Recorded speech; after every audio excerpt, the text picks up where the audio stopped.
Amém, irmãos? Graças a Deus. Vamos iniciar hoje uma nova série do livro de Ruth. Como eu tinha anunciado aos irmãos semana passada, Deus nos concedeu graça para que nós pudéssemos então dar início a essa nova jornada. Gostaria desde já que os irmãos abrissem o livro de Ruth, mas antes eu quero fazer uma pequena introdução. O livro de Ruth, ele faz parte na organização bíblica dos livros históricos, está logo depois do livro de Juízes. E o livro de Ruth, ele acontece a história de uma família e se passa justamente no período de Juízes. Esse livro de 21 capítulos que narra, o livro de Juízes é o livro mais longo da Bíblia no sentido cronológico.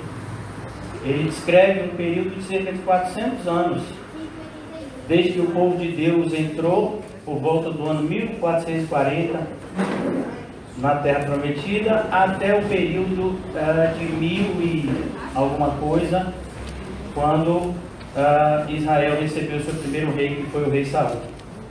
Então, o livro de Juízes ele vai contar, né, essa trajetória triste, pois é marcada de uma constante desobediência do povo de Deus durante essa época. E é justamente nessa época de tanta apostasia, de tanta desobediência, em que o livro de Ruth passa.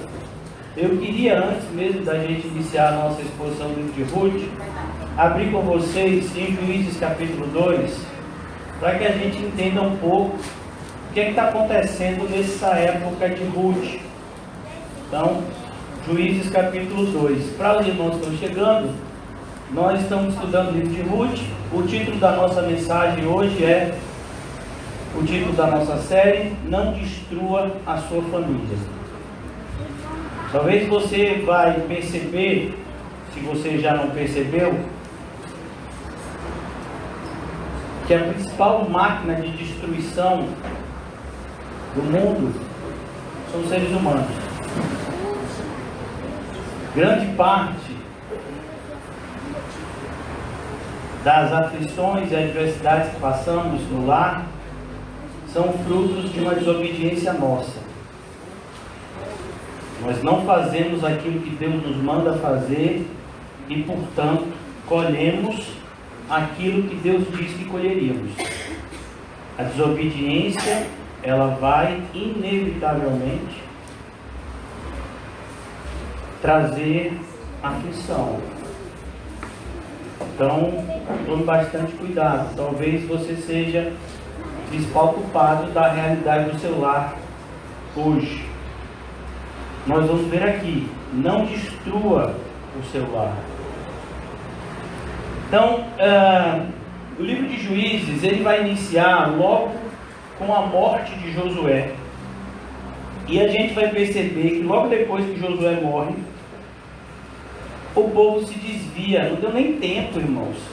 No linguajar, não deu nem tempo do povo esfriar. É impressionante como muitas vezes nós estamos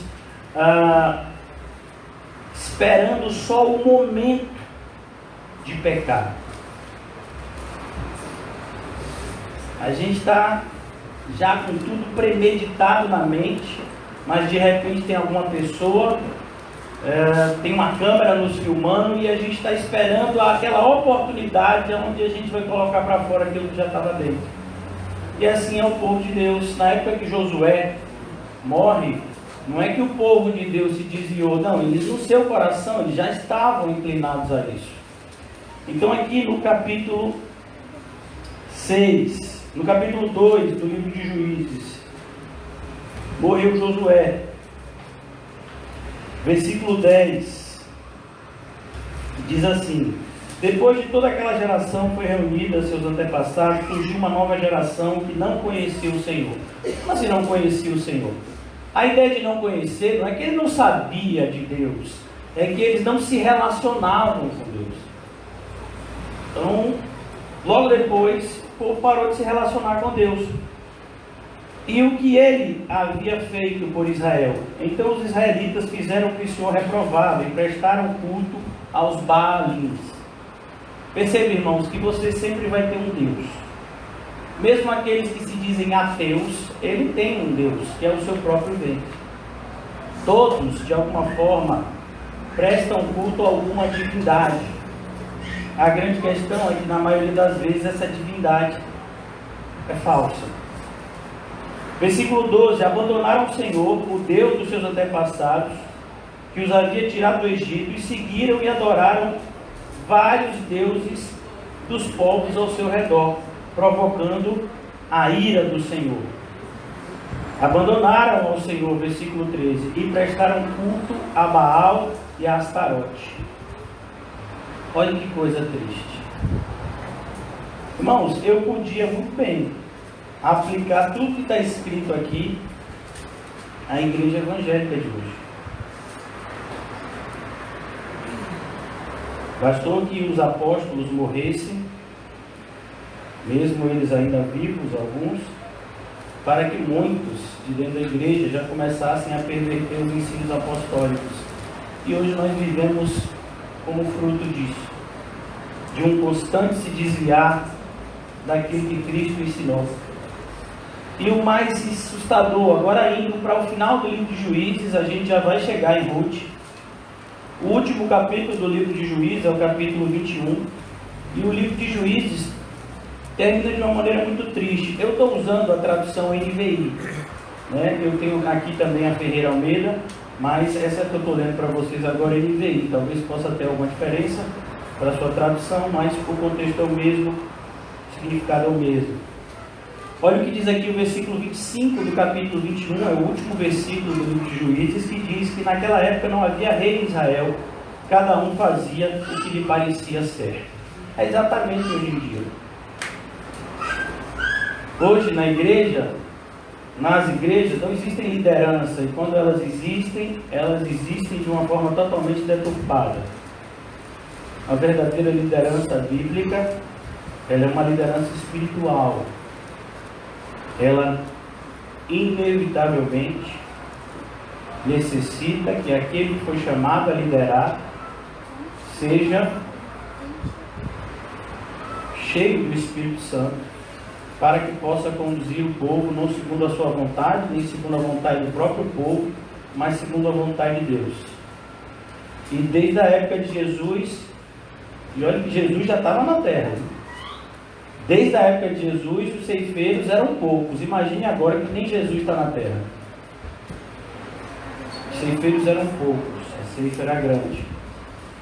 Então hoje a gente vai pensar um pouco sobre a família.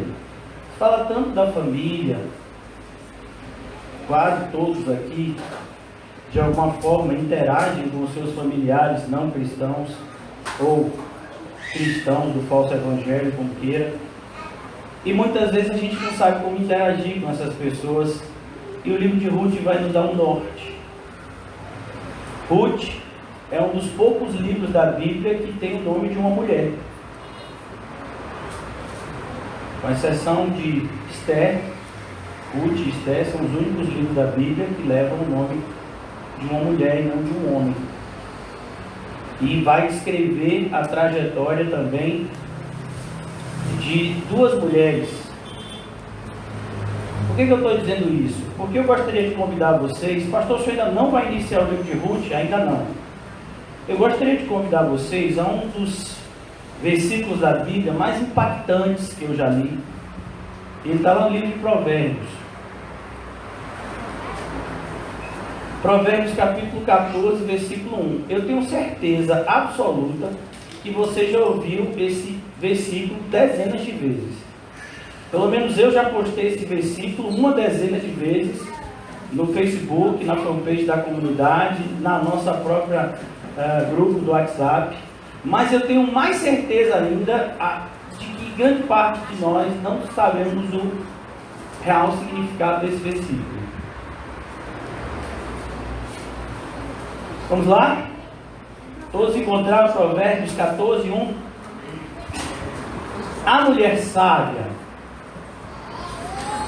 Então, Quando a gente fala que a mulher sábia, é porque existe a tola. Quando a gente fala que o evangelho verdadeiro, é porque existe o falso. Quando a gente fala do verdadeiro Deus, é porque existem os falsos deuses. Quando a gente fala da verdadeira igreja, é porque existe a falsa igreja. Então, quando a gente fala que a mulher sábia, inevitavelmente, existe uma mulher tola. E a sabedoria e a tolice são opostos. Ou seja, o que uma vai fazer, a outra vai fazer exatamente o contrário. Então ele diz que a mulher sábia edifica a sua casa. O que significa edificar uma casa? Tenho certeza aqui que grande parte de vocês que aqui, alguns eu tenho certeza que já trabalharam na construção. Esses dias eu vi, esse dia não, ontem, me mandaram fotos da reforma da salinha. Então assim, edificar é isso, é você construir alguma coisa. Isso é edificar. A mulher sábia, ela edifica. O que ela edifica? Ela não edifica qualquer coisa. Ela não edifica qualquer casa. Há um pronome aqui. Qual é? Sua. Ela edifica sua casa. A casa de Joana é de Joana. A casa de Maria é de Maria. A mulher sábia, ela está lá com o tempo dela extremamente contado na edificação da sua casa. Percebeu que a mulher sábia não tem tempo de fofoca? A mulher sábia não tem tempo, sabe, de fazer coisas erradas, porque ela está ocupada em fazer o que é certo. Ela é uma mulher sábia. Ela edifica a sua. Não é qualquer casa. Ela edifica a sua casa. E ele diz aqui, mas, olhe que coisa triste, um advérbio aqui de negação. Mas, contudo, porém, se fosse só essa parte inicial, meu Deus, que maravilha, ó, sabe, edifica a sua casa, isso é lindo. Mas existe sempre o oposto. Assim como tem Cristo, tem o anticristo. Mas a sua tradução derruba a sua. Perceba, as mãos, as suas próprias mãos. O mais assustador é isso, é a derruba. Não, é ela mesma que derruba. Não é que uma falta de vigilância e outra pessoa vem derrubar porque você não vigiou, estava dormindo. Não, foi você mesmo que derrubou. Foi a sua ação e não a sua missão. Foi a sua ação que derrubou a sua casa. E a palavra aqui, insensata, vai mostrar justamente sabedoria e insensatez. Sabedoria é aquele que pensa da maneira correta. No caso aqui, aquela. E a insensatez é aquele que pensa da maneira errada. Pensar. Saber o que fazer e fazer. Então, não é à toa, irmãos, que o livro de Ruth tem esse nome, Ruth. Podia-se botar o livro de Boaz. Podia-se botar o livro da genealogia de Davi. Não, mas a ideia do livro de Ruth é para mostrar a importância da mulher na sobrevivência do lar cristão. Sabe? Como é que as mulheres mais novas vão aprender a amar os seus maridos da maneira correta? Alguém sabe me dizer? Está na Bíblia.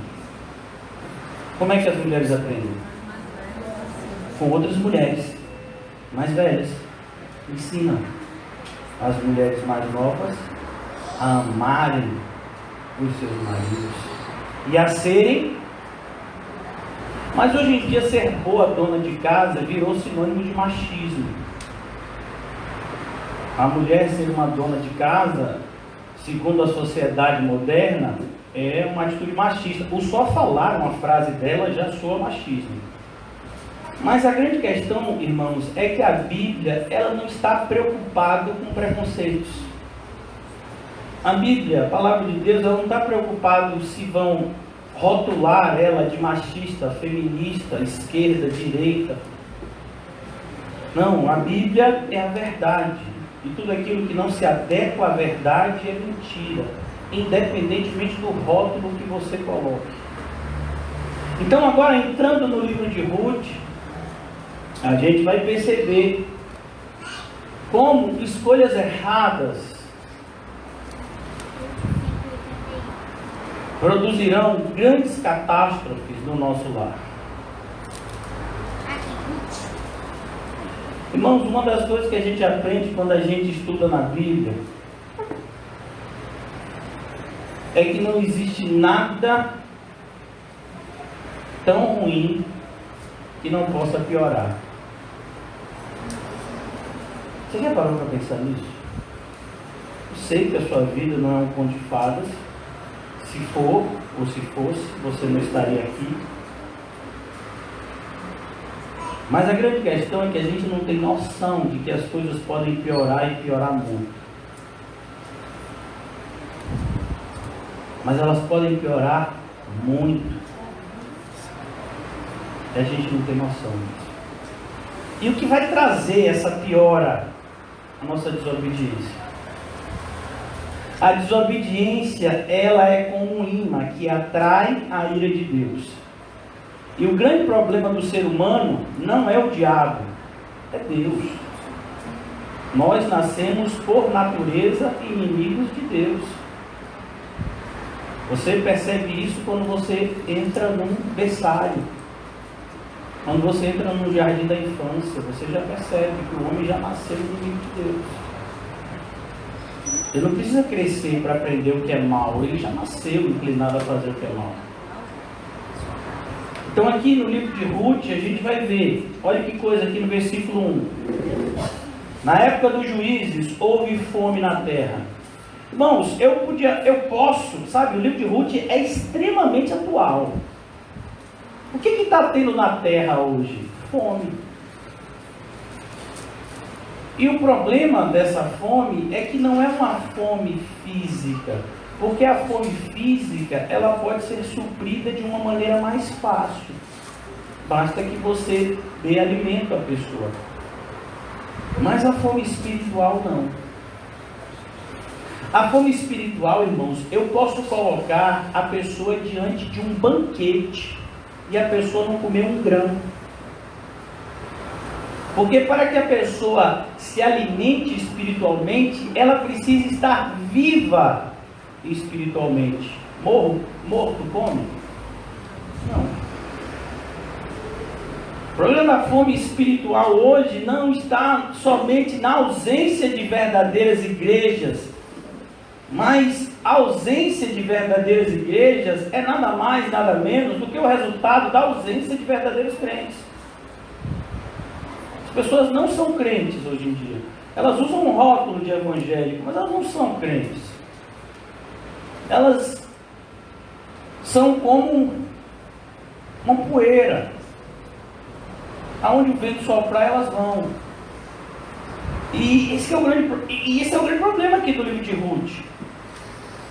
Na época dos juízes houve fome na terra. Sim, irmãos, tem fome na terra. E agora, o que é que eu vou fazer? Vou tomar qualquer atitude? Eu estou sem dinheiro. Então não, irmãos. Se tem fome na terra, a primeira coisa que eu tenho que perceber é, sabe o que é que eu preciso? Arrependimento. Porque essa fome aqui, principalmente se você ler o livro de Juízes, eu aconselho vocês, se vocês forem fazer um estudo mais profundo do livro de Ruth, eu sei que vocês já têm uma tarefa até o final do ano, qual é? Ler o quê? Amém. Alguém já passou de Mateus essa semana? Rapaz, Henrique passou de Mateus. Você abriu e passou. Você leu mesmo todo?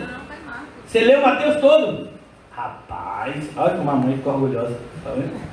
Então, vou fazer umas perguntas, viu? Do Evangelho de Mateus para você. Então, Quando a gente for estudar, vocês forem estudar Ruth, vocês inevitavelmente se verão impulsionados pelo Espírito Santo a darem uma olhada no livro de Juízes. E você vai perceber como Deus disciplinou o seu povo dezenas de vezes. Porque o povo era assim. O livro de Juízes é um ciclo vicioso, para quem já leu, onde o povo desobedece a Deus, Deus envia punição por meio dos povos estrangeiros, oprimindo o povo de Deus. O povo de Deus ora a Deus, arrependido. Deus dá livramento por meio dessa figura, o juiz. O juiz não julgava, mas ele era mais um líder militar. E aí o juiz ficava lá. Quando aquele juiz morria, o povo voltava a desobedecer de novo. Aí Deus enviava de novo punição, correção. Aí o povo, quando estava sofrendo, clamava a Deus. Deus enviava um outro juiz. E aí o povo ficava um tempinho assim, aparentemente fiel, desobedecido de novo. Sabe quantas vezes acontece isso? 12 vezes. Nossa, o povo não entende. Então, na época dos juízes houve fome na terra. A fome na terra era em virtude do pecado do povo. Sabe o que é que eles precisavam ter lido? Principalmente Elimeleque, que é o líder dessa família. Eles precisavam ter lido Salmo 37. Uma pena que Davi só vai vir anos depois para escrever esse salmo. Nós vimos esse salmo recentemente aqui. E salvo me engano, no versículo 25 diz: olha, eu já fui moço e hoje eu sou velho, mas eu nunca vi o justo passar necessidade, e nem a sua posteridade mendigar o pão. E o mais assustador é que você vai ver aqui que essa fome ainda não tinha chegado a um nível mortal. Por quê? Porque Elimeleque saiu, mas Boaz ficou. Anos depois, quando Noemi volta com Ruth, Boaz está lá, colhendo o campo dele lá. E o campo de Elimeleque estava lá. Elimeleque não teve fé suficiente para perseverar. Na primeira dificuldade, ele já arrumou as coisas e procurou um outro lugar. E, sabe, aconteceu isso na vida de quem? De Abraão. Abraão, quando chegou na terra que Deus mostrou para ele, era um deserto, ele foi para onde? Para o Egito. E tudo que ele conseguiu arranjar no Egito foi o quê? Problema. Irmãos, em nome de Jesus, fique no lugar que Deus colocou. Independentemente das lutas que você estiver passando, não saia de lá, por hipótese nenhuma. Não saia do lugar que Deus colocou, porque o nome disso, irmãos, é desobediência. Se Deus mandou você ficar sentado, fique sentado. Se Deus mandou você ficar em pé, fique em pé. Cada um permaneça no estado que Deus chamou. Não importa se está tendo fome. Está tendo fome? Olha a Deus. Ele tem como enviar recursos de maneira extraordinária. Deus não está preso ao ordinário, ao natural. Deus não está preso às leis da natureza. Deus é aquele que faz surgir dinheiro de boca de peixe. Deus, no ventre do peixe, perdão. Deus é aquele que manda a comida do céu quando Ele quer, o maná, durante 40 anos. Deus é aquele que manda um corvo alimentar o seu profeta com pão e carne. Deus é aquele que faz com que uma botija de azeite, uma botija de farinha fiquem sem acabar durante anos. Esse é o nosso Deus. Então o fato de ter fome, o fato de ter adversidade e aflição, não significa que a gente tem que sair por aí fazendo o que quer. Existe um rei para aqueles que são de Cristo. Cristo é Senhor. Essa palavra Senhor no grego é a palavra Kyrios, que dentre outras coisas dá a ideia também de rei supremo. Cristo é o nosso Kyrios. Ele tem a autoridade de nos mandar fazer o que quer. Um homem, sabe, que nem religioso era, percebeu isso. O servo dele estava doente, ele diz: dá uma ordem, você precisa ir em minha casa. Dá uma ordem. Eu tenho homens sob o meu comando. Se eu digo a ele, vai, ele vai. Ai dele se não ir. Se eu digo a ele, vem, ele vem. Quanto mais o Senhor, Jesus, basta uma ordem, meu servo vai ser curado. Jesus disse: eu não há fé dessa em Israel. Então, cuidado, irmãos, as nossas aflições não são desculpas para a nossa desobediência. A maior parte das pessoas que eu conheço na igreja hoje, elas usam as suas dificuldades e aflições para desculparem a sua desobediência. Ô pastor, sabe por que eu estou sem vir à igreja? É por causa, sabe? Não, eu não sei. Você morreu? Você está morto? Está vivo? Você não veio por quê?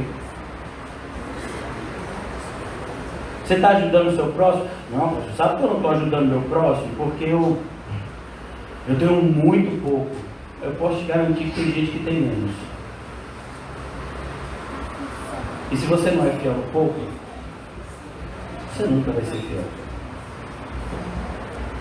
Perceba, irmãos, a Bíblia nos traz uma coisa que a gente odeia. Qual é? A verdade.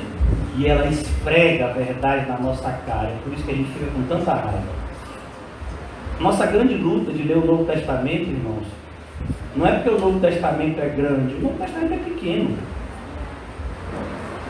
Sabe, eu tenho um filho, meu filho vai fazer 12 anos agora esse mês, e ele pediu de presente à mãe dele uma coleção de Harry Potter. Não sei se você já ouviu falar.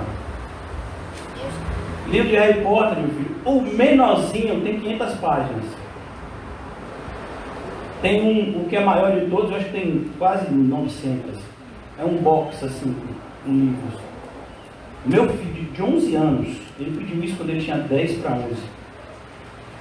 Ele leu um livro de 500 páginas em uma semana. Por que ele fez isso? Ele é gênio? Não. Porque ele gostava do que ele estava fazendo. Sabe por que a gente não lê o Novo Testamento? Porque a gente não gosta do que a gente lê. A gente fica chateado. A verdade é que a nossa alma não gosta. Sabe, o Novo Testamento, toda vez que você abre a Bíblia, sai um dedo que aponta para você e diz assim: tome vergonha na sua cara porque você não é crente ainda. Aí você fecha para o dedo ficar lá dentro. Então, cuidado com a sua irresponsabilidade, porque aquele que sabe fazer o bem não faz. Nisto comete pecado. Olha, irmãos, eu não sei, eu tenho sido acometido assim de níveis de depressão altíssimo ultimamente. O que mais me deprime é que a maioria das pessoas que eu conheço vão para o inferno. Algumas até acham que não vão, mas vão. Porque, irmãos, assim, eu não sei você, eu leio esse livro. Você leia também. E assim, não tem um caminho fácil para chegar no céu. Não tem. O caminho para chegar no céu é difícil. A Bíblia diz que o justo vai salvar com muita dificuldade. A Bíblia diz que os verdadeiros crentes serão odiados. Deixa eu dizer, meu filho, ninguém lhe odeia. Se a pessoa lhe odeia é porque você não é crente. Porque você é uma pessoa iracunda, porque você é uma pessoa grosseira. Muitas pessoas não gostam de você porque você tem um jeito que nada tem a ver com o de Cristo. Nenhum de nós aqui, até começar de mim, está sendo odiado ainda porque é igual a Cristo. E a gente acha que vai ser assim, que no final Jesus vai passar a mão na cabeça de todo mundo, e todo mundo vai para o céu e vai ser aquela coisa bem bonita. Não, não vai, meu filho. Não vai. Mas pastor, eu fui tanto para a igreja e eu vou para o inferno. Imagina, você foi tanto para a igreja e não aprendeu. Então o que você está fazendo aqui? Imagine uma pessoa de 40 anos de idade repetindo a alfabetização pela 33ª vez. Já imaginou isso? Pela 33º ano seguido, a pessoa vê lá crianças de 6, 7 anos sendo alfabetizadas, e ela está lá, ela não foi alfabetizada ainda. Ela tem 40 já, ela chegou na alfabetização com 6 para 7 anos, e ela, até os 40 anos de idade, meu filho, ainda não foi alfabetizada. Esse é o cenário do Evangelho de hoje. E aí? Vamos pedir. O mínimo que se pode esperar de um cristão, o mínimo, assim, só o mínimo, é discernimento. É a capacidade de saber diferenciar o que presta do que não presta, o certo e o errado. É o mínimo que se pode esperar de um cristão. E esse mínimo a gente não encontra. Pastor, eu fui numa igreja, assim, não prega assim o verdadeiro evangelho 100%, né? Mas prega a Bíblia também. Pelo amor de Deus, irmão. É isso. Você falar isso. Tanto tempo aqui.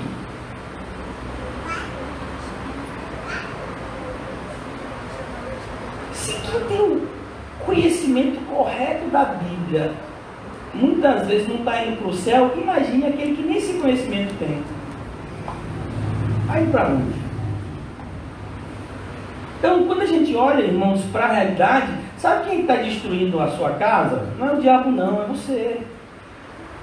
Deixa eu lhe dizer uma coisa, tem mulheres aqui, não tem? Tem mulheres aqui? Tem mulheres aqui que tem marido ímpio? Ou não crente? Como é que a mulher cristã consegue influenciar o marido ímpio? Alguém pode me dizer? Está na Bíblia, eu só vou dar a dica que está na Bíblia e que está em Pedro. Como é? Mas como é? O que ela fica? Ela fica como? Falante ou calada? Ela fica como? Ah, ela fica calada. Agora eu vou perguntar de maneira muito direta, vocês não vão precisar responder, porque eu não quero que vocês mintam. Quantas de vocês fazem isso? Calada. Mas meu marido é ímpio. Pois é. Calado. Você quer falar? Quero falar. Eu preciso falar. Eu quero falar. Vai conversar com Deus. Vá dobrar seu joelho e orar pelo seu marido. Eu estou orando, pastor, com o machado da matança, mas Deus não mata ele. Então você primeiro ora pela sua conversão. Depois você ora por ele. Irmãos, aí você vê assim, aquilo que Pedro escreveu não é uma sugestão. Ele não está sugerindo, ele está dizendo, ó mulheres, assim, se der, mas só se você conseguir, coloque um cadeado na sua boca e fique calada. Não, ele está dizendo que as mulheres devem permanecer caladas. Mas o marido é ímpio. Irmãos, vamos imaginar, Pedro está falando de um marido ímpio. O que você acha que o ímpio faz? Me dê uma. O ímpio faz o quê? Impiedade, por isso que ele é ímpio. Quem já viu um ímpio fazer tudo certinho? Então, quando a gente olha para isso, irmão, quem está destruindo a casa da gente? Não é o diabo. Ó, a mãozinha é a sua. É você que está assassinando seu filho. É você que está amaldiçoando seu marido. É você que está tocando fogo na despensa da sua casa, para a sua casa passar fome. É você que está fazendo isso. Porque você não está obedecendo a Deus. E olha, nem comecei a de Ruth ainda, viu? Vamos abrir aqui rapidamente Deuteronômio. Isso não é só para as mulheres não, viu? É para os homens também.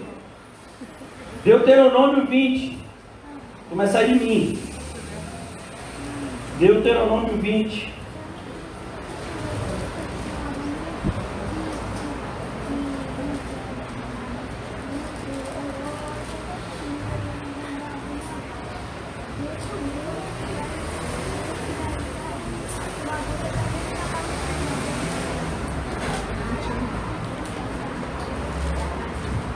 Perdão, Deuteronômio 28. Amém. Deuteronômio 28, amém? Se vocês obedecerem fielmente o Senhor, seu Deus, e seguirem cuidadosamente, eu vou repetir. Olha, irmão, quando eu repetir uma coisa 2 vezes, é porque é para você grifar. Se vocês obedecerem fielmente, não é obedecer de qualquer jeito, é fielmente ao Senhor, seu Deus, e seguirem cuidadosamente,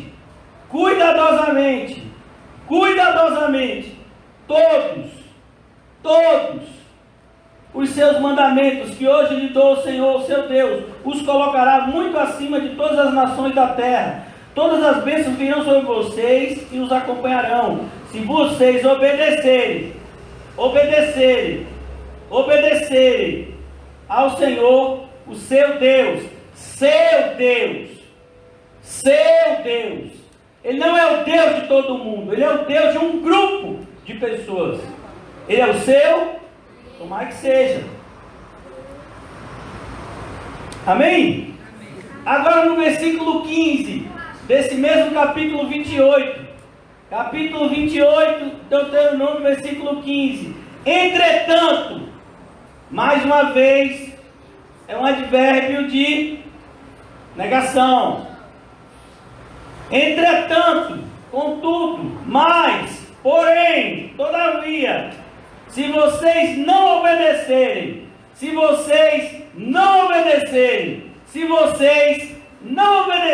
ao Senhor, o seu Deus, e não seguirem cuidadosamente, ou seja, se você seguir relaxadamente, é desobediência.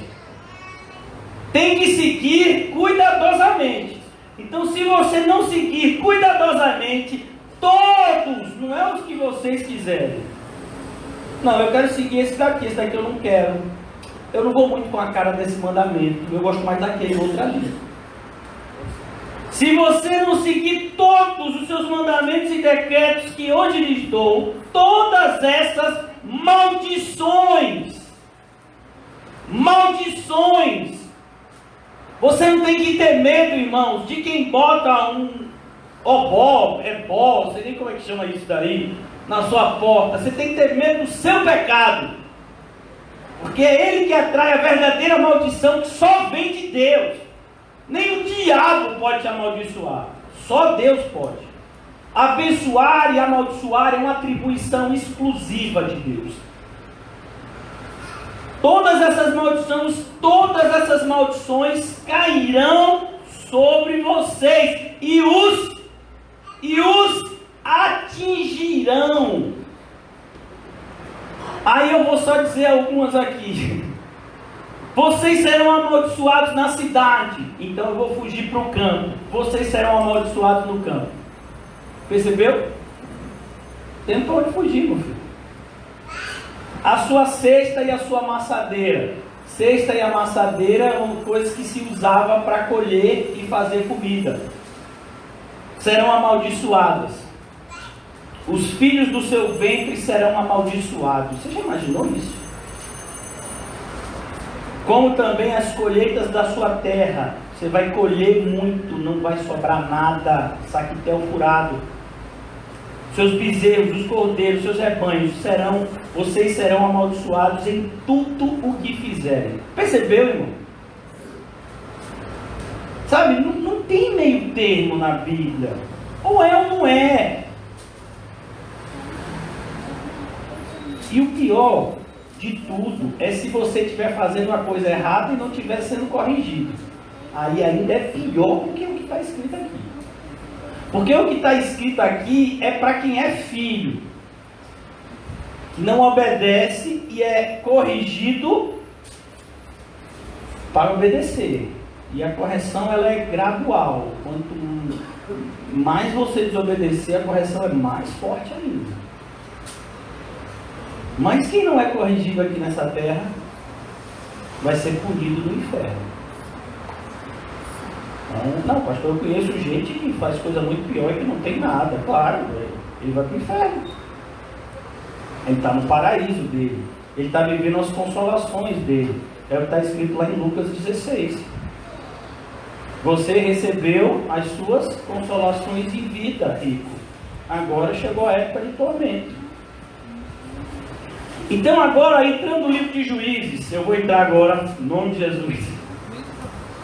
Ruth, perdão, é tanto livro aqui. Ruth, amém?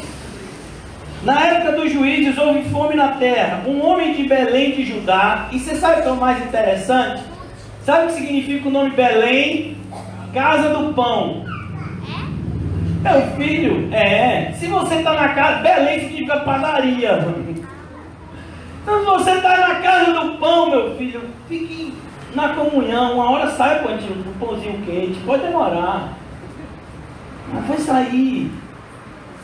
Peça perdão ao padeiro. Diga ele que foi sem querer, querendo, mas que você está arrependido. Um homem de Belém de Judá. E é mais interessante, sabe o que é maravilhoso, irmãos? Quem é que vai nascer nessa cidade? Jesus. Ai que maravilha. 1000 e poucos anos depois, Jesus vai nascer aqui nessa cidade, na casa do pão. Vai vir um pão vivo que desce do céu. Deixa eu lhe dizer uma coisa, irmãos.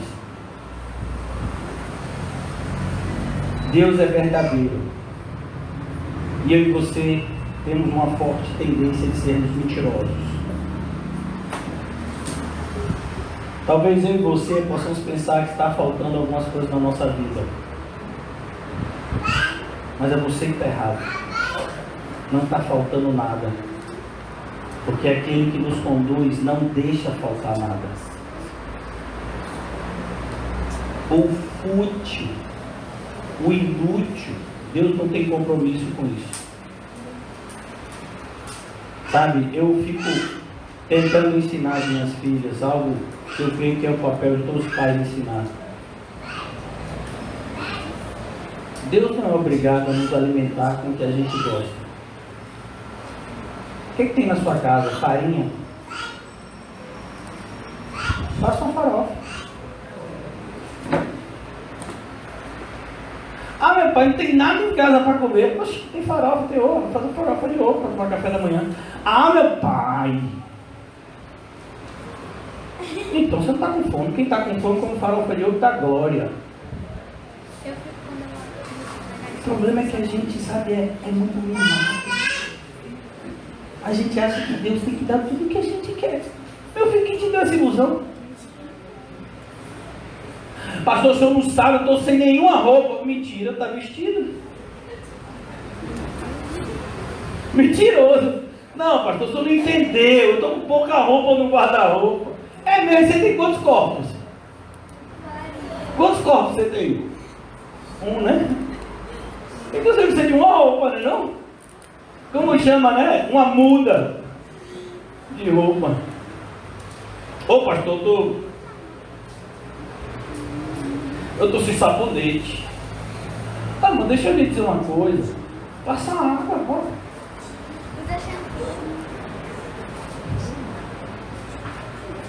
Por que eu estou dizendo isso, irmãos? Nós vivemos em uma sociedade consumista. A gente está chegando perto. Tem algumas pessoas que acham que a pior época do ano é o carnaval. A minha opinião é diferente. A pior época do ano é o Natal. Porque o carnaval já é uma festa do diabo mesmo, desde o nome, Carnavale, festa da carne. Mas no Natal, um monte de gente acha que é de Deus, quando na verdade só está servindo ao diabo. Então, para mim, a falsidade e a hipocrisia é muito pior do que a maldade aberta. Então, essa é a grande questão. Não está faltando nada material na sua vida. Pastor, eu estou devendo. E aí, o que tem? Glória a Deus, Ele vai lhe proporcionar uma forma de adquirir com as suas dívidas. Você está vivo. Sabe o que Paulo escreve a Timóteo, irmãos? Você tem o que comer e o que vestir. Esteja. Percebeu qual é o parâmetro de Deus? Você tem o que vestir e o que comer. Mas pastor, e a minha dignidade? Meu filho, que dignidade você tem? Então vergonha na cara, meu filho. Você pode ter $1 trilhão e você é indigno de tudo. Nós somos pessoas indignas. Todos pecamos e destituímos estamos da glória de Deus. Portanto, somos indignos de qualquer coisa. Então, nada do que você tenha ou receba vai fazer você mais digno ou menos indigno. O grande problema, irmãos, é o nosso ego. Quando alguém veste uma roupa de grife, ele se acha melhor. Quando alguém, sabe, bota um perfume caro, ele se acha melhor. Normalmente Deus acha você pior. Então aqui, esse homem, ele não fugiu porque a sua família estava correndo o risco de morrer de fome. Não, ele fugiu porque ele não queria passar pela possibilidade disso. Grande maioria das pessoas vão fazer coisas erradas, não é porque estão passando por uma extrema necessidade, não. É o medo de passar por essa extrema necessidade. O medo que a gente tem de passar por determinadas coisas. Então, um homem de Belém, de Judá, com a mulher e os 2 filhos, perceba, diante da realidade de Elimeleque, que ele só tinha 2 filhos, ou seja, ele não tinha tanta boca assim para sustentar. Jacó tinha, meu filho, acho que 12, né, filhos. E você tem mais filho ainda. Ele só tinha 2, era só 4 aqui, ó, para sustentar, que coisa não é mais fácil. Ele, Noemi e os 2 filhos, ó, tranquilidade aqui, por mais difícil que seja, era menos boca, mas ele foi viver por algum tempo nas terras de Moabe. Olha que coisa triste. Olha, irmãos, os moabitas, eles eram inimigos do povo de Deus, já na época dos reis. Deus vai dar ordem para que todos os moabitas sejam mortos. E você sabe o que é mais triste ainda? Vocês sabem quem foi que contratou Balaão? Foi o rei de Moabe que contratou Balaão para amaldiçoar o povo de Deus. Aonde Elimeleque vai se meter, meu filho? Israel enorme, ele podia, quem sabe, ir para outra tribo. Belém fazia parte de Judá, ele podia ir para outra tribo lá, Benjamim, sei lá. Mas não, ele sai do meio do povo de Deus. Sabe por quê, irmãos? Porque o mundo é atrativo. O mundo vai ter sempre pastos verdinhos para enganar os bobos. Por que você acha que Ló fez a escolha de ir para Sodoma e Gomorra? Por causa dos pastos. Mas se você tiver a oportunidade de conversar com Ló no céu e é lá que ele está, a mulher dele não, mas ele está lá. Você vai ver e vai dizer: foi a pior escolha que eu fiz na minha vida. A Bíblia diz isso, que Ló sofria todos os dias pela impiedade daqueles povos, daquele povo que ele foi viver no meio deles. Ele perdeu todos os seus bens, porque o povo de Sodoma e Gomorra foi dominado uma época por outros reis. Abraão teve que vir no socorro dele, e finalmente ele perdeu tudo quando Deus destruiu Sodoma e Gomorra. Ele teve que recomeçar do zero. Ele perdeu até a sua esposa, e ele foi estuprado pelas suas próprias filhas. Você sabe o que é isso? Por conta de uma escolha errada que ele fez. Ele escolheu por vista e não por fé. Elimeleque está fazendo a mesma coisa aqui. Ele está escolhendo por vista. Será que essas não são suas escolhas? As nossas escolhas, será que não são assim? Por vista? Então, cuidado, irmãos. Versículo 2, eu já vou concluir aqui. O homem chamava-se Elimeleque. E esses nomes aqui, irmãos, eles são extremamente importantes para o contexto da história. Sabe o que Elimeleque significa? O Senhor é rei. Meu meu filho, se o Senhor é rei, por que que eu vou fazer as minhas escolhas? Quem é que tem que fazer as minhas escolhas? Deus. Há uma diferença muito grande, irmãos, entre você ser cristão e você se dizer cristão. O cristão é como o apóstolo Paulo: não mais vivo eu, Cristo vive em mim. Eu não faço o que eu quero. O que eu quero, eu esmurro meu próprio corpo para que eu não seja reprovado. Eu estou lutando contra as vontades da minha carne. Jamais satisfaça as concupiscências da carne. Paulo escreve em Gálatas. Então, aqui nós vamos ver que Elimeleque, ele tem um nome correto, mas a atitude errada é totalmente contraditória ao seu nome. Como aquelas pessoas que Paulo descreve em Filipenses. O Deus deles é o próprio ventre. Assim era o Deus de Elimeleque. O Deus de Elimeleque é o seu próprio ventre. Olha, eu vou dizer algo para os homens aqui. A nossa função não é colocar a comida na mesa. A nossa função é não permitir que falte a palavra de Deus na nossa casa. Quem vai sustentar a nossa casa, juntamente com a gente, é Deus. Você não pode sustentar a sua casa. Eu não posso sustentar a minha casa. Mas eu fui chamado a guiar o meu lar, com a capacitação que Deus me deu. Eu preciso fazer as escolhas certas, porque se eu fizer as escolhas erradas, não vai ser somente eu que vai sofrer, que irá sofrer, vai ser toda a minha casa.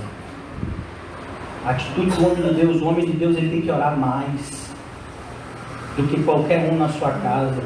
Ele tem que ler a Bíblia mais do que qualquer um na sua casa. Ele tem que trabalhar mais do que qualquer um na sua casa.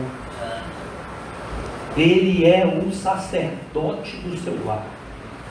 A mulher tem as suas responsabilidades, como a gente já viu aqui, mas a do homem é maior. Enquanto que a mulher, ela fica com o ouvido atento à liderança do marido, o homem tem que ficar com o ouvido atento à liderança de Deus. E saiba que Deus vai fazer de todas as formas para que o homem faça escolhas erradas. E muitas vezes vai usar até a própria mulher. Como foi no caso de Eva, como foi no caso de Sara. Como foi no caso da mulher de Jó. E é o papel do homem aceitar os bons conselhos. Sara também deu bons conselhos a Abraão, mas rejeitar os conselhos ruins, porque em última análise, quem tem que decidir a direção da casa é o homem. Mais uma vez, isso não é machismo, isso é Bíblia. Pastor, e as mulheres que não têm marido? Aí, meu irmão, aí ela vai ter que ter o papel do pastor da igreja, ou o papel de um outro homem na família que seja cristão. No caso, o pai ser cristão, independentemente da idade, ele vai exercer essa influência masculina. Se você não tem essa, o pastor da sua igreja vai ser aquela pessoa que vai ajudar você a ser guiada na direção certa. Porque essa função de conduzir é uma função, é uma atribuição masculina. As mulheres não têm essa função. É como se você colocar uma bicicleta para puxar uma carroceria de caminhão. A bicicleta foi feita para isso? Para puxar uma carroceria de caminhão? Não. Mas se você pegar um caminhão e colocar na carroceria de caminhão, ele vai andar. Os homens e mulheres, eles foram criados por Deus com habilidades distintas para que pudessem desempenhar os seus deveres que são distintos. E tudo aquilo que o diabo quer produzir é o que? Confusão. Botar a mulher para fazer o que o homem vai fazer, e botar o homem para fazer o que a mulher vai fazer, ou pelo menos para brigarem uns com os outros em relação ao que vai fazer o que. Não, Deus já fez essa divisão. Cumpre-nos conhecer a maneira como Deus organizou as coisas e andar dessa forma. Então tome cuidado, irmãos. Você vai ver que as escolhas erradas de Elimeleque mataram Elimeleque. Mataram Ruth? Não, porque Ruth foi obediente, pelo menos nesse aspecto. Ela tinha que estar com o marido. Por mais que ela não concordasse, ela tinha que ir com o marido. É o papel da mulher. Então, cuidado, irmãos. Cuidado, muito cuidado, porque vivemos em uma sociedade transviada da vontade de Deus. Uma sociedade que nos influencia cada vez mais a tomarmos atitudes politicamente corretas e divinamente erradas. Cuidado. O homem chamava-se Elimeleque e a mulher Noemi. Sabe o que significa o nome Noemi? Quem sabe vai ganhar um prêmio. Agradável. Irmãos, uma mulher que tem um nome desse, rapaz, ela devia ser gente boa. O nome Noemi significa agradável, encantadora. Depois ela até vai ficar jururu e vai dizer: não me chame mais de Noemi, me chame de Mara. Mais tarde ela vai dizer isso. Noemi vai cometer as falhas dela daqui a pouco. Mas por enquanto a gente está vendo as de Elimeleque. É os homens que estão apanhando hoje. Então a ideia aqui é: Noemi era agradável, sabe? O seu marido, agora o marido tem uma mulher agradável, meu filho. Ele encontrou algo mais precioso que um rubi. Não é o que diz no livro de Provérbios também? Mulher virtuosa. Quem achará? Isso aqui, ó, ele achou, Elimeleque achou. A sua mulher chamava Noemi. E os seus 2 filhos? Aí é o problema, meu filho. Você quer amaldiçoar o seu filho? Não faça isso com ele não, meu filho. Os 2 meninos se chamavam Malom e Quilion. Sabe o que significa? Um significa enfermo, o outro significa enfraquecido. Olha que tribulação. Porque a ideia é como se eles tivessem vivido uma época de aparente tranquilidade. Quando os meninos nasceram, a fome parece que apertou. E aí eles, rapaz, ficou difícil. Aí a culpa é de quem é que sofre os meninos? Malom e Quilion. Rapaz, seu pai foi tão bom, botou seu nome de Elimeleque. Seu pai foi tão bom, botou seu nome de Noemi. Você faz isso com os meninos, rapaz. Depois não quer que morra. Percebeu a responsabilidade dos pais? Até na escolha do nome. Deus interage. Quem foi que deu o nome de João para João Batista? Foi Deus. Mas a quem Deus avisou? Ao povo? Não. A mãe e ao pai. Vocês sabem a história que o pai de João estava mudo, não podia falar. E aí está na hora de batizar o menino. Batizar, meu Deus, tem vergonha. Estava na hora de dar o nome do menino, né? Todo menino era circuncidado. E aí, o nome do menino vai ser como o pai dele, Zacarias, que era normal você dar o nome, né? Ou de algum parente. E aí chega lá Isabel e diz: ó, meu filho vai se chamar João. Mas não tem nenhum João na sua casa, Isabel. Você está querendo criar confusão, Isabel? Isabel. Então, vamos falar com Zacarias. O bichinho de Zacarias era tribulado, não escutava nada, falava nada, bichinho. 9 meses nessa tribulação. Você acha que desobediência é fácil? Isso tudo porque ele não confiou no anjo de primeira. 9 meses, sem falar e sem ouvir. Aí ele fala: não, vamos ter uma coisa aqui, vamos tentar se comunicar aqui com Zacarias. Ele escreveu na tabuinha: como é que vai ser o nome do menino? Menino, nome. Ei, nome. Aí deu a tabuinha. Zacarias escreveu que nome?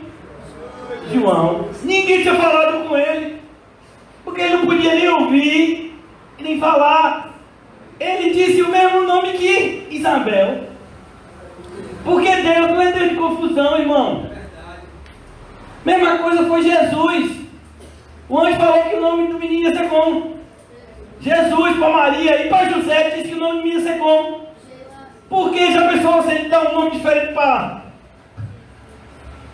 José? Não, meu filho, não pode, é o mesmo. Então, cuidado com a criação dos seus filhos. Nós somos responsáveis pelos nossos filhos, principalmente quando eles estão numa idade menor, que nós podemos e devemos exercer uma influência, estarmos presentes na vida deles. O homem chamava-se Elimeleque, a mulher Noemi, os 2 filhos, Malom e Quilion. Olha que coisa, né? Os pais de um jeito, os filhos de outro. Eles eram efrateus de Belém de Judá. A família deles era lá de Belém de Judá. E chegaram a Moabe, e ali ficaram. Olha, irmãos, eu vou concluir aqui.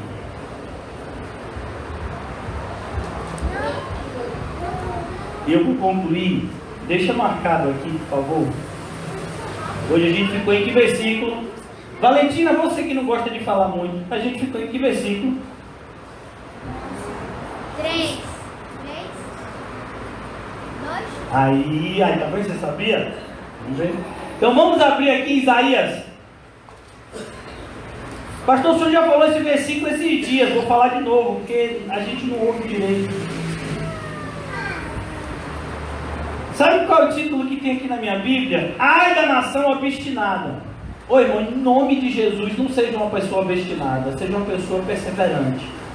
Obstinado é aquele que não se arrepende e continua fazendo o errado, mesmo apesar de todos os avisos de Deus. Perseverante é aquele que se esforça em fazer a vontade de Deus, mesmo apesar de todas as dificuldades e fraquezas. São coisas opostas. Perseverança e obstinação são direções completamente opostas. Então aqui, e eu quero concluir aqui nessa manhã, ai dos filhos obstinados, declara o Senhor. Olha que coisa, essa palavra ai é uma maldição. No hebraico significa maldito, amaldiçoado por Deus. Isaías 31. Isaías 31. A minha tradução aqui, como eu disse a vocês, é NVI.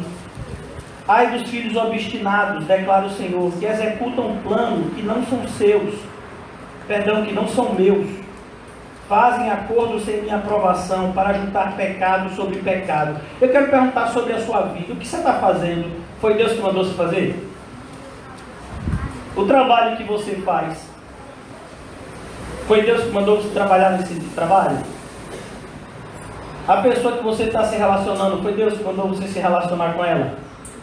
Seus amigos, a igreja, as atitudes que você tem tomado no seu dia a dia, foi Deus que mandou você fazer? Não, pastor, assim, Deus não me falou nada. Então não foi Deus. Então quer dizer que se Deus não falar, pastor, eu não vou fazer nada. Meu filho, se você ler essa Bíblia e Deus não lhe falar, eu acho impossível. O grande problema, irmãos, é que às vezes a gente não quer ouvir a voz de Deus. Isso aqui acontece muito na igreja. Na nossa congregação já aconteceu algumas vezes assim. Tem gente que já sabe a minha opinião a respeito de um assunto. Então assim, como a pessoa pensa contrário, quando ela vai fazer algo, ela nem avisa, nem fala. Quer dizer, eu não vou falar isso, pastor, porque eu sei que o pastor pensa contrariamente. Sabe? Então, é a atitude de muitas pessoas. Elas sabem que Deus não se agrada daquilo, mas ela toma uma atitude. Vamos dar um exemplo aqui. O que você acha do casamento de uma pessoa que se diz cristã e de uma pessoa que não é cristã? Quem é que disse isso? Deus. Mas a pessoa pode se converter. Meu filho, não importa, mas o seu pecado é seu pecado. O pecado de Malom e Quilion matou eles. Ruth vai estar lá na linhagem do Messias. Mas o pecado de Malom e Quilion de se casar com mulheres que não eram do povo de Deus matou eles. Cuidado, irmão. Pecado é pecado e gera a morte. O salário do pecado é a morte. Às vezes a gente pega exemplos na Bíblia, como é o caso, por exemplo, de Ruth. Ah não, pastor, mas Ruth era moabita e ela vai se casar depois com Boaz, vai fazer da linhagem, vai estar na linhagem de Davi, do Messias. Sim, mas e o marido de Ruth, o primeiro, está onde? Morreu. Pecado mata. O pecado de Elimeleque matou ele. O pecado dos filhos de Elimeleque matou eles também. Cuidado, irmãos. Não confunda longanimidade de Deus com impunidade. Deus não deixará nenhum pecado impune. Versículo 2 aqui. Que descem ao Egito sem me consultar. Irmãos, quantas vezes você já pediu ajuda ao Egito sem consultar Deus? Você está precisando de um dinheiro e você pede um dinheiro a um parente ímpio sem consultar Deus. Você pega dinheiro do banco sem consultar Deus. Você faz um monte de coisa sem consultar Deus. Mas é porque eu precisava do dinheiro. Sim. E Deus não estava lá para ouvir as suas orações? Mas eu precisava naquela hora. Você acha que precisava naquela hora?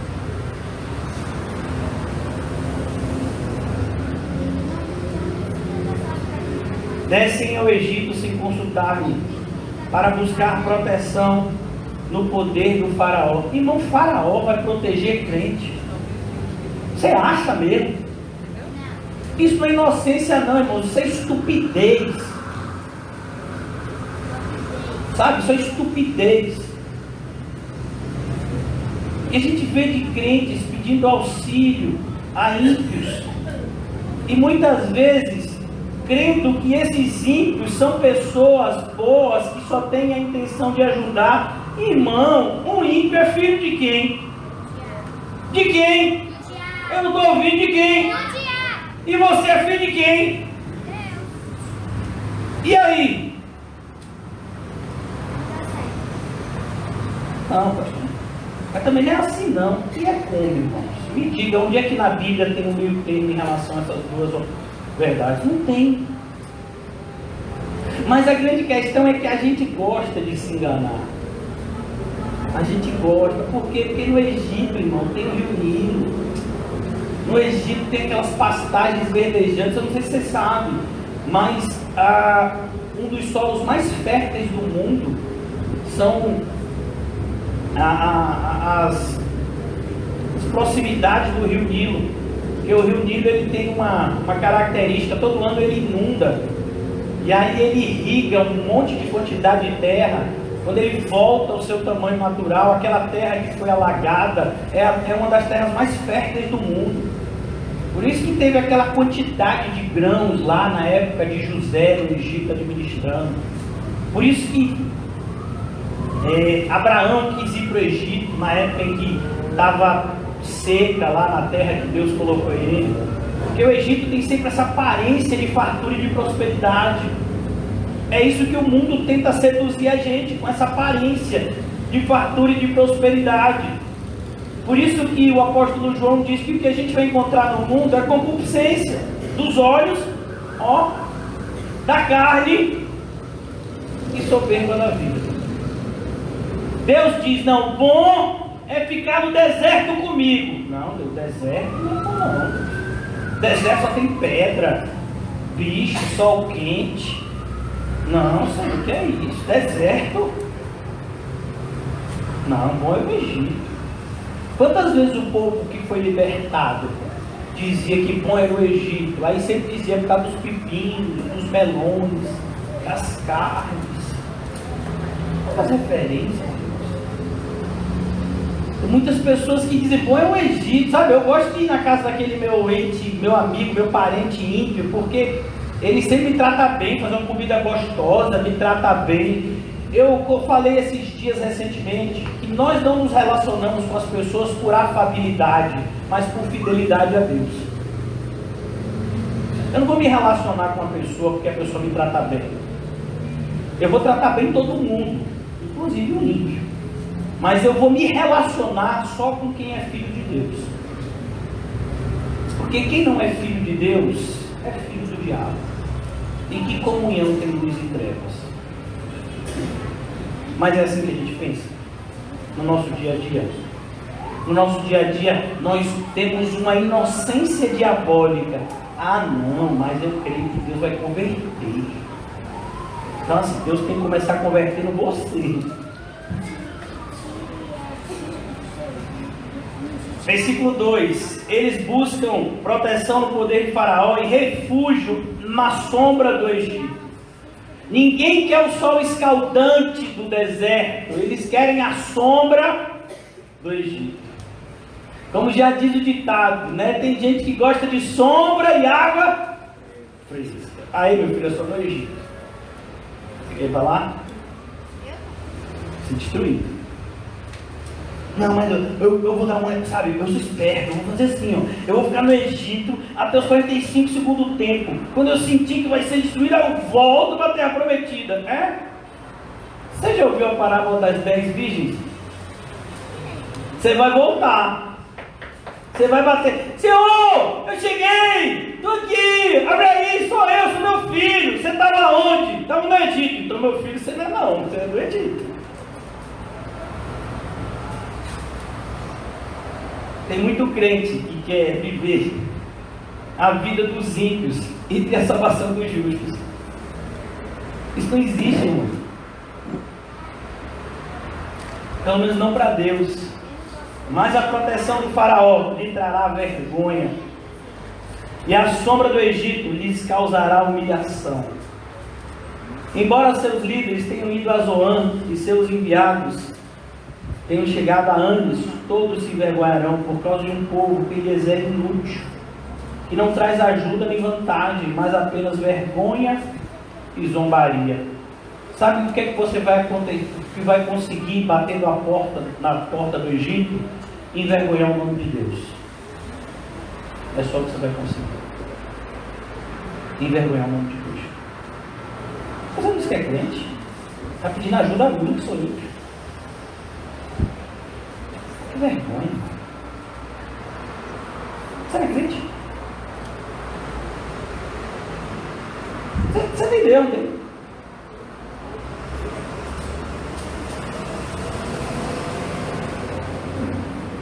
Por isso, irmãos, eu quero concluir aqui nesta manhã com esse aviso. Não destrua a sua casa. Mulheres, sejam sábias. Amem os seus maridos. Não queiram mudar os seus maridos. Só quem pode mudar os seus maridos é Deus. Deus não disse para você exortar o seu marido. Ele disse para você amar o seu marido. Não nessa calada.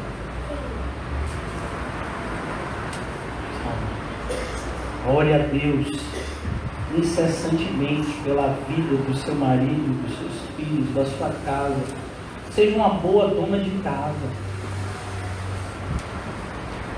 Ainda mais numa sociedade machista como a nossa, isso é um grande desafio. O fato de você ser uma boa dona de casa, não significa que você não possa trabalhar fora. A mulher virtuosa lá de Provérbios, ela trabalhava fora. E ela também era uma boa dona de casa. Uma coisa não vai impedir a outra. Claro que tudo isso tem que ser debaixo do direcionamento de Deus. Por isso, irmãos, tomem cuidado para que você não se veja sendo a mão do diabo que está destruindo a sua casa. Não culpe o diabo pelas coisas que você está fazendo. Não culpe o diabo pelas consequências das suas atitudes. Não foi o diabo que obrigou Eva a comer o fruto. Ele só influenciou ela. Ele não botou o fruto na boca de Eva. Ele não pegou o fruto da árvore e deu para Eva. Ele só falou. Foi Eva que olhou, Eva que desejou, Eva que pegou, Eva que comeu e depois deu para o seu marido. Está vendo? E qual era o papel de Adão? Não Isso. Qual é o papel de nós homens aqui? Independentemente das perseguições que a gente sofrer dentro do nosso lar, nós não podemos mudar a rota para agradar a nossa esposa e filhos. Não podemos.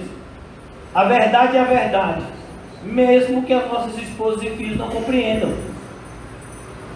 Quando a Bíblia diz que um servo de Deus, que o pastor, ele tem que tomar conta do seu lar, ele está falando isso.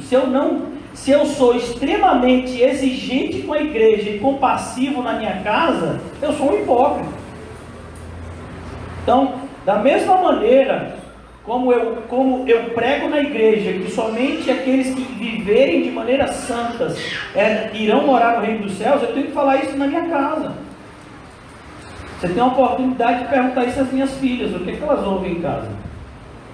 Vocês sabem, e eu vou falar algo muito duro, que a minha esposa não está mais congregando com a gente, né? Eu sei que fica sempre esse climinha. Cadê ela? Cadê ela? Ela não está mais congregando com a gente. Não está. A mãe dela saiu, o padrasto dela saiu, e depois ela saiu também. Fica sempre esse climinha. Cadê? Bom, vocês agora já sabem. Então, é isso. O que eu estou tentando fazer? Salvar minha casa. Eu vou fazer de tudo para com todos, para, se possível, salvar alguns. A começar na minha casa. Porque se eu não fizer isso na minha casa, eu não vou conseguir fazer aqui também. E a primeira coisa que eu tenho que fazer é pregar a verdade. É mostrar o caminho certo. É dizer, não, por que a gente não vai para o Egito? Porque o Egito não é opção. Não é opção ir para o Egito. Não, mas talvez lá a gente passe um tempo lá e volta. Não, a gente não volta. Se a gente entrar no Egito, a gente vai ser escravizado lá. E para sair de lá, vai ser só com uma grande libertação de Deus. Então tem que tomar cuidado, irmão. O papel do homem é estar nessa comunhão com Deus, para fazer as escolhas certas e na direção certa. Isso é tão difícil, tantas são as portas, mas somente uma é a que leva para o céu. Tantas são as escolhas, sabe? Vamos imaginar que você esteja precisando de dinheiro, né? Quem não está precisando de dinheiro hoje, né? E aí você que está precisando de dinheiro, está muito precisando de dinheiro, bem-vindo ao clube. Aí a primeira coisa que você tem que entender é que você não está precisando tanto de dinheiro assim quando você pensa. Aí a pessoa fica, não, eu acho que eu vou vender bolo. Não, eu acho que eu vou vender água na sinaleira. Não, eu acho que eu vou estudar para concurso. Não, eu já sei, eu vou pegar meus currículos e vou levar em tal lugar. Não, eu já sei. São tantas, né, as opções assim que a pessoa fica doida. Aí você pergunta, você já pensou em orar? Não, mas eu estou orando. É porque na Bíblia diz assim, faça por ti que de lá eu te ajudarei. Não, meu filho, a Bíblia não diz isso não. A Bíblia diz, entrega os teus caminhos ao Senhor e confia nele, e ele tudo fará. Faltou isso ali, Meleque. Tem um versículo na Bíblia que é lindo, mas que infelizmente não é para a maioria das que está na igreja. Não é para a maioria dos crentes. Esse versículo não é para eles. Está lá em Isaías 64, se eu não me engano. Nunca jamais se viu um Deus como o nosso Deus. Como é? Como é o nosso Deus? Lá em Isaías 64, trabalha em favor daqueles que nele esperam. Você está esperando Deus? Então ele não está trabalhando com você não. Pastor, você quer uma coisa que me dá alergia? É quando uma pessoa olha para mim e diz, pastor, eu estou no corre. Então dê uma parada, irmão. Porque pode ser que a bondade e a misericórdia estejam quase chegando perto de você e você está correndo para longe delas. Lá no Salmo 23 diz que a bondade e a misericórdia nos seguirão. A bondade e a misericórdia está tentando chegar em você e você correndo para longe dela, seu doido. Fica quieto. Deixa a bondade e a misericórdia chegarem até você. Elimeleque não esperou, irmão. E o erro dele foi esse. Ele não esperou. O erro de Abraão, que até hoje a gente vê o resultado da luta entre os árabes e os judeus e aqueles que vieram do judaísmo, que é o cristão. A luta começou com quem? Com a desobediência de Abraão, dando origem a Ismael. Espere. Está doendo? Chore. Ore. Mas não saia do lugar de obediência que Deus colocou. Não saia. Deus é poderoso para fazer muito mais do que pedimos ou pensamos. Mas você tem que estar obedecendo. Na Bíblia você nunca vai ver Deus abençoando uma pessoa desobediente. Você já viu? Eu também não. Ele bota a gente para obedecer e depois ele nos acrescenta o que tem que acrescentar. Meus irmãos, esse início do livro de Ruth é para dar um choque de realidade na gente. Sabe por que as famílias estão como estão no nosso país? E vamos olhar para o nosso país, que faz parte da nossa realidade mais próxima. A culpa não é da televisão. A culpa não é da escola. A culpa não são dos livros. A culpa não são dos meios de comunicação. A culpa é nossa. Quem tem que educar os meus filhos sou eu. Meus filhos não vão ser educados na escola. Quem tem que educar os meus filhos sou eu. Se, sabe, uma vez eu fui conversar com uma pessoa e essa pessoa aconselhou que o determinado pai cristão botasse seu filho no psicólogo. E o pai disse para essa pessoa: olha, se o meu filho... E a argumentação da diretora da escola com o pai foi: é porque às vezes tem coisas que o filho não se sente à vontade em falar com o pai, que vai falar com o psicólogo. E aí esse pai disse o seguinte para essa diretora de escola: olha, se o meu filho não tem confiança em falar para mim dos seus temores, dos seus medos, daquilo que acontece com ele, é porque eu falhei como pai. Se eu não sou o melhor amigo dos meus filhos, a ponto de eles confiarem e falar comigo tudo aquilo que se passa no coraçãozinho deles, é porque eu não falhei como pai. E não vai ser um psicólogo que vai remediar isso. Isso pode valer para os ímpios. Mas vocês não se esqueçam, nós não somos ímpios, somos crentes. O que vale do lado de lá, não vale do lado de cá. Nós gostamos, irmãos, de passar o problema para os outros. Somos bons nisso. Aprendemos com Adão e Eva. Adão? Não, a culpa é de Eva. Eva? Por causa da serpente. O Brasil está desse jeito por causa dos políticos. Os políticos! E quem vota nos políticos? Então, sabe, o Brasil está desse... Pelo amor de Deus, irmão, tome vergonha. Olha, meu Deus, assim, você viu aquela pessoa falando aquela heresia, sabe por que ele está lá? Porque você tem pena daquela senhorazinha que congrega na igreja daquele falso mestre. Aquele falso mestre horrível. Coitadinha de donazinha, fulaninha, que congrega na igreja do falso mestre, que dá todo o dinheiro para ele. Coitadinha. Ele só existe por causa dela. Se ela não existisse, ele também não existia. Essa pessoa não é coitadinha não, irmão. Ela é pior do que ele. visão sentimentalista do mundo que nos tende a fazer escolhas erradas. A gente olha para um filho, para uma filha, meu Deus, a roupinha dele está rasgada. Você já ouviu falar em linha de agulha? Ó. Oh, mas, meu Deus, não tem todinho em casa.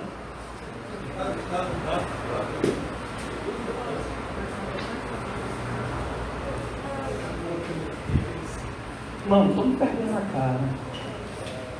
Seguinte, você tem o que comer, tem o que vestir, você devia estar muito contente. Você não devia estar cogitando a ideia de ir para Moab, não. Você não devia estar cogitando a ideia de ir para o Egito, porque a sua vida não é um mar de rosas que você desejava que ela fosse. Cuidado. Satanás, ele não vai se apresentar diante de você e de mim com chifre, um tridente.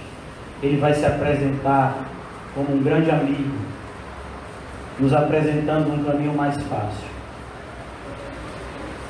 Mas esse caminho mais fácil não leva para o céu. Tome bastante cuidado. Muito cuidado com as suas escolhas. Porque a grande maioria delas, e eu concluo aqui, são mortais. Um homem escolheu mudar de endereço. E ele morreu e matou seus 2 filhos. Cuidado quando você for mudar de endereço. Cuidado quando você for mudar de residência. Cuidado quando você for mudar de igreja. Cuidado quando você for mudar de esposa, de marido. Cuidado.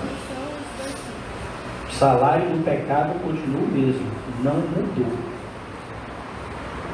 E a grande marca do pecado é a desobediência. Muitas vezes a gente dá muito valor a atitudes, como por exemplo, o fato de você roubar, matar, mentir, mas essas coisas em si mesmas muitas vezes podem ser evitadas. O fato é, nós estamos obedecendo a Deus. Porque você pode estar sem roubar, sem matar, sem mentir. É difícil, mas você pode. E está desobedecendo a Deus. Qual foi o pecado que condenou a raça humana inteira? Uma mordida numa fruta. Você já imaginou isso? Quem aqui come maçã? Eu gosto de maçã. Eu gosto. Você gosta também, babá? E eu sou bruto.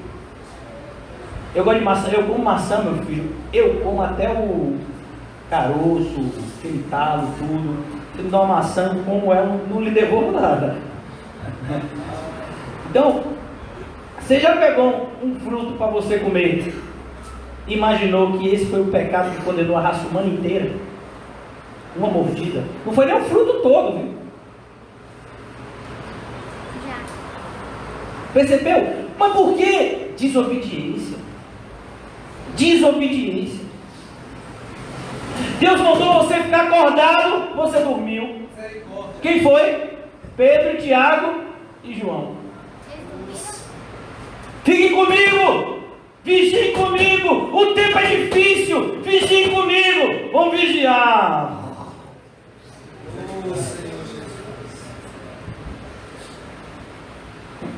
Deus manda às vezes a gente dormir e a gente não consegue ficar acordado. Descanse no Senhor. Eu não consigo descansar no Senhor. Eu tenho tanto problema. Eu não consigo descansar no Senhor. Isso é pecado. Ele mandou você descansar. Deus dá enquanto dorme. Não está dormindo? Não vai chegar. Aos que Ele ama, Ele dá. Mas eu não consigo dormir. Pois é, eu nunca percebi. Nós vamos dormir. Por isso que aqui não tem problema. O problema é que é o primeiro. Percebe, irmãos? A coisa certa tem que ser na hora certa. Se Deus mandar você fugir, fuja. Deus mandou com que José pegasse Maria, pegasse Jesus e fosse para o Egito. Por que José foi para lá? Por quê? Porque Deus mandou. Depois do mesmo Deus mandou ele voltar. E ele voltou. Meu nome diz obediência. Não existe um formalismo engessado, irmãos. Por isso que ser crente é tão difícil. Porque às vezes o Senhor vai nos dizer, fique hoje, e amanhã Ele vai dizer, parta. Nossa, mas eu não vou ficar. Agora que eu peguei o sentimento aqui pelas pessoas, pois é, por isso que eu estou lhe mandando embora agora. Paulo queria ir embora de Coríntios, não foi? Está lá em Atos. Jesus disse o que para Paulo? Fique! Estou muito nessa cidade. De repente Paulo quer ficar em Coríntios. Jesus diz, vá, tem outro lugar para você pregar. Percebeu porque a gente tem que ser como uma criança para entrar no reino dos céus? Tem que estar no colo. Como o Dylan ali no colo do pai. Deus, onde o pai vai, a criança vai. Ela fica sozinha sem pai, sem mãe. E ele diz, se vocês não forem assim como essas crianças, vocês não vão entrar. Tem que ser essa dependência de uma criança de colo para poder entrar lá. Foi isso que faltou em Elimelec. E qual foi o salário? Morte.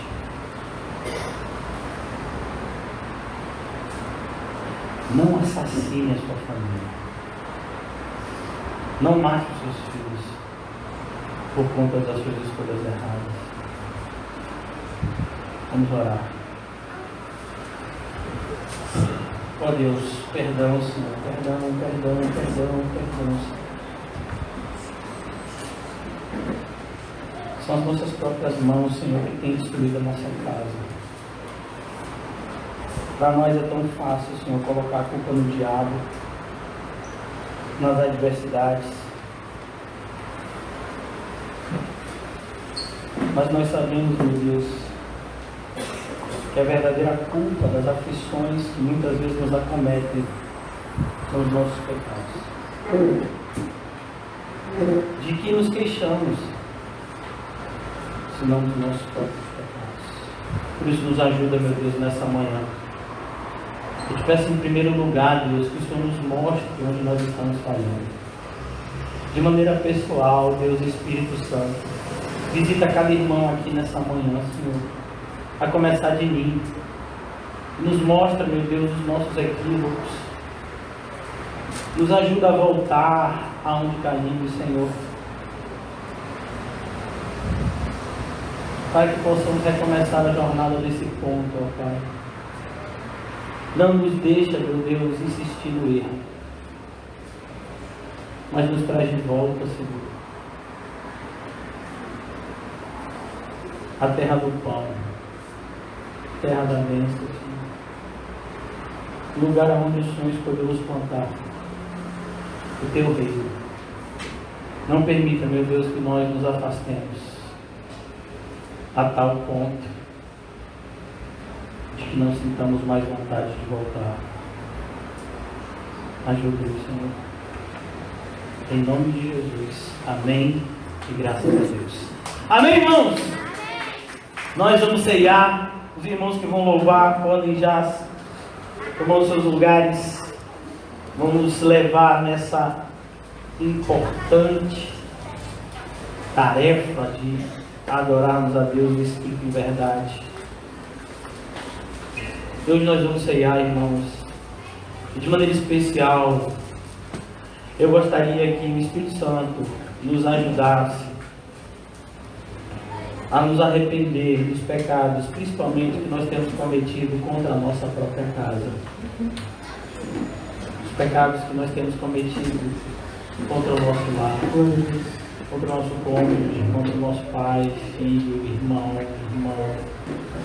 o Senhor nos ajude a sermos edificadores e não destruidores do nosso lar. Então, guiado pelo Espírito Santo, tome dos elementos da ceia, espere o momento da gente ceiar de forma unida.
que o Senhor Jesus, na noite em que foi traído, tomou o pão e logo após haver dado graças,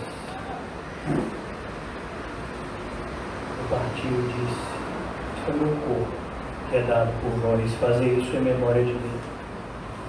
Do mesmo modo, depois de comer, ele tomou o cálice e declarou: "Este cálice é a nova aliança no meu sangue. Fazei isso todas as vezes que o bebedes em memória de mim. Portanto, todas as vezes que comerdes deste pão, beberdes deste cálice, proclamais a morte do Senhor até que ele venha. Por esse motivo, quem comer do pão ou beber do cálice do Senhor dignamente será culpado de pecado contra o corpo e o sangue do Senhor. Examine, pois, cada um a si próprio. Que o Senhor nos ajude nessa tarefa, irmãos. E dessa maneira coma do pão e beba do cálice.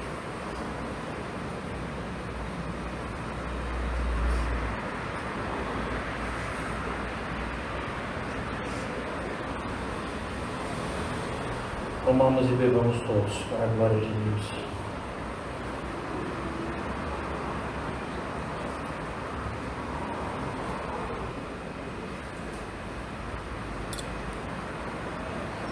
Nosso querido Deus e Pai, em Cristo Jesus, adquirimos a ousadia de nos aproximar de Ti.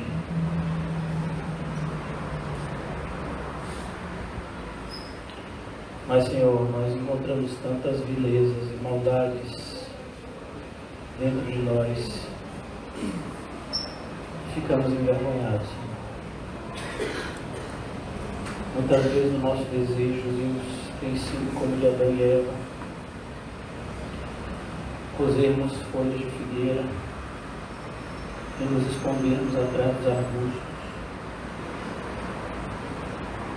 Mas o Senhor já nos alertou que isso é inútil,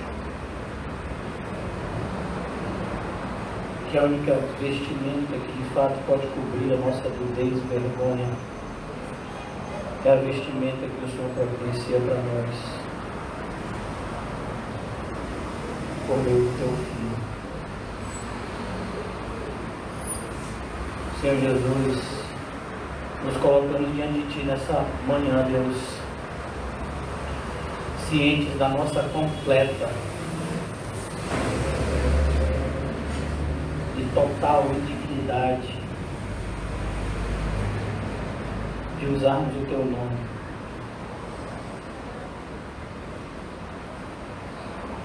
Mas nós clamamos, Senhor, para que o Senhor nos salve. Não nos deixa destruir a nossa casa, Senhor, mas nos ajuda a edificá-la da maneira correta.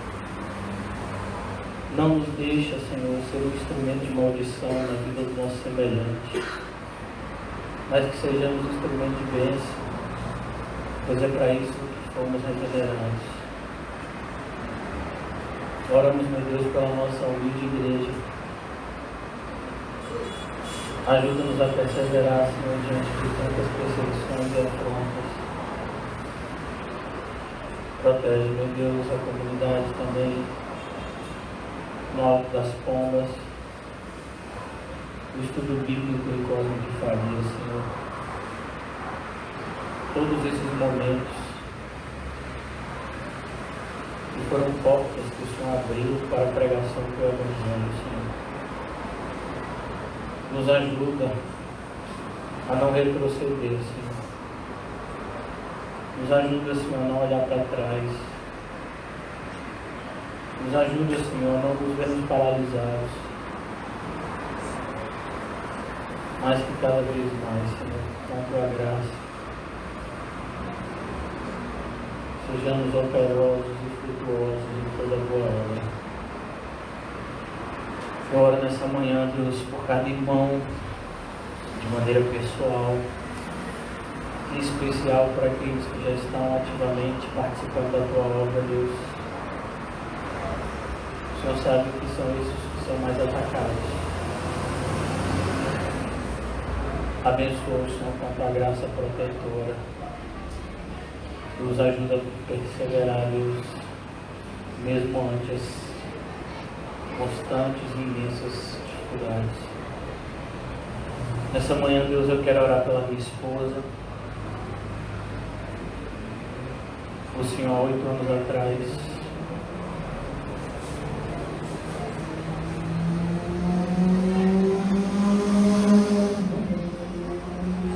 nos fez andar juntos, Senhor, na tua obra.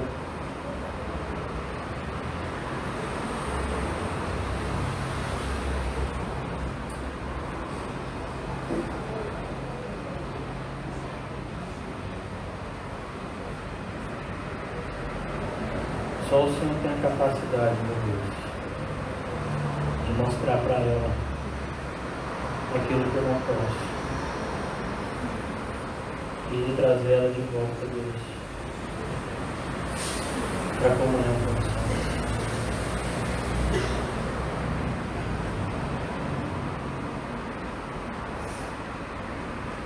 Ajuda-nos, Senhor, nós que estamos aqui na tua casa. Tenho certeza que, assim como eu, muitos irmãos estão sofrendo, Senhor, pela realidade dos seus familiares. Tem misericórdia de nós, Senhor. Nos ajuda. Nós não merecemos nada, Senhor,